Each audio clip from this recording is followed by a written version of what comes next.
8 महानगरपालिकांमध्ये महापौर आणि उपमहापौरांची निवड होणार आहे। यामध्ये जळगाव, धुळे, कोल्हापूर, पिंपरी चिंचवडला आज महापौर मिळणार आहे। तर नागपूर, अमरावती, सोलापूर आणि नाशकात सुद्धा आज महापौर पदाची, उपमहापौर पदांची निवड होणार आहे। अमरावती पालिकेत भाजपकडून महापौर पदासाठी श्रीचंद तेजवानी यांनी अर्ज केलाय। तर महापौर पदासाठी काँग्रेसकडून सुद्धा संजय शिरभाते यांनी अर्ज केलाय। धुळे महापालिकेत महापौर पदासाठी भाजपकडून मायादेवी परदेशी यांनी अर्ज केलाय। तर उपमहापौर पदासाठी भाजपकडून ज्योत्स्ना पाटील यांचा अर्ज आहे। जळगाव महापालिकेमध्ये महापौर पदासाठी दीपमाला काळे यांनी अर्ज केलाय। तर उपमहापौर पदासाठी शिवसेनेच्या मनोज चौधरी यांचा अर्ज आहे। कोल्हापूर पालिकेमध्ये महापौर पदासाठी भाजपकडून रुपाराणी निकम यांचा अर्ज आहे। तर काँग्रेसकडून उपमहापौर पदासाठी दुर्वास कदम यांनी अर्ज केलाय। तर उपमहापौर पदासाठी लीला हातीबेड यांनी भाजपकडून अर्ज केलाय। तर काँग्रेसकडून उपमहापौर पदासाठी विवेक निकोसे यांचा अर्ज आहे। नागपूर पालिकेत महापौर पदासाठी नीता ठाकरे यांनी भाजपकडून अर्ज केलाय। तर काँग्रेसकडून सुद्धा महापौर पदासाठी स्नेहल ठाकरे यांनी अर्ज केलाय। तर नाशिक पालिकेमध्ये महापौर पदासाठी भाजपच्या हिमगौरी अडके यांनी अर्ज केलाय। तर ठाकरेंच्या सेनेकडून सुद्धा सीमा पवार यांनी महापौर पदासाठी अर्ज दाखल केलाय।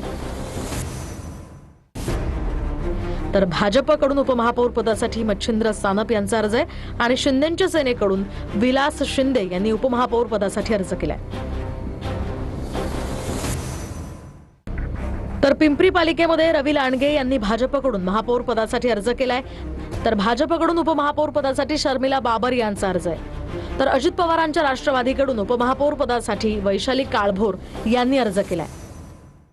सोलापूर पालिकेमध्ये महापौर पदासाठी भाजपकडून विनायक कोंडियाल यांचा अर्ज आहे। तर शिंदेच्या सेनेकडून महापौर पदासाठी प्रियदर्शन साठे यांनी अर्ज केलाय।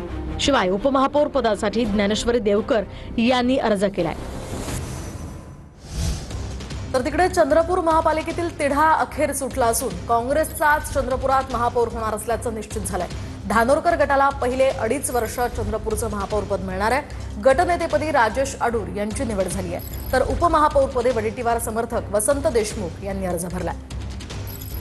महापौर हा माझ्या गटाचा राहील, उपमहापौर हा वडेट्टीवारांच्या गटाचा राहील आणि 2.5 वर्षानंतर त्यांचा महापौर होईल आणि माझा उपमहापौर राहील हे त्या ठिकाणी निश्चित झालं होतं। पहिलं 2.5 वर्ष आमच्या गटाकडे राहील किंवा त्यांच्या गटाकडे राहील असं नाही, म्हणजे वाट्याला जरी गेलं असलं तरी निवडून आलेले सदस्य सगळे आमचे आहे। भारतीय राष्ट्रीय काँग्रेस पक्षाकडे पहिलं महापौर पद राहील।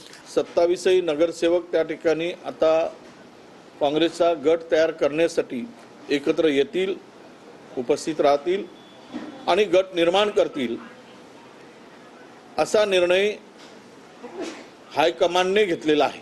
आता कुठलीही काही वादाची किंवा संभ्रमाची परिस्थिती शिल्लक राहिलेली नाही असं माझं मत आहे। आमचं गणित सुटावं यासाठी आमचे मित्र काँग्रेसच्या वतीने खूप अतिशय उत्तम प्रतिसाद देत आमचं गणित सुटावं, या चंद्रपूर महानगराचा विकास व्हावा या इच्छेसाठी तेही प्रयत्नशील आहे आणि म्हणून आमचं गणित सुटत महापौर बनेल। आमची चर्चा कोणाशीही झालेली नाही, समोरच्यांची चर्चा आमच्यासोबत होत असते, जी तुमच्या माध्यमातून सध्या न सांगणं योग्य आहे। 11 तारखेला कोणाशी कधी चर्चा झाली ते मात्र निश्चित